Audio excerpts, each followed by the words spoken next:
Hello বন্ধুরা, সবাই কেমন আছেন? সবাইকে শুভ সকাল। তো সকাল সকাল চলে গেলাম আমাদের সবজি খেতে কিছুটা শাক পাতা তোলার জন্য।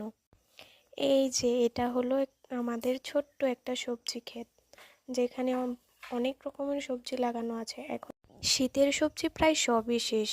এখন এতদিন বৃষ্টির অপেক্ষায় বসেছিলাম, তারপর এখন গরমের সবজি সব লাগা হচ্ছে।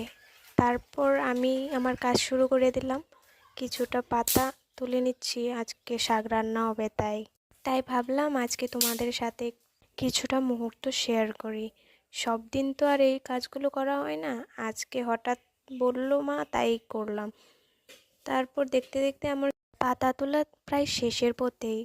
তারপর যাওয়ার পথে হঠাৎ দেখলাম যে আমাদের ক্ষেতে ধুত্রা ফুল গাছটা বেশ বড় হয়ে গেছে, দেখতে ভারী মিষ্টি লাগছে। আজ বাদে কাল সোমবার, কালকে বাবাকে পুজোও দিতে পারবো এই গাছের ফুল দিয়ে ফল দিয়ে। তারপর আর কি, আমার কাজ শেষ, আমিও চললাম বাড়ির উদ্দেশ্যে।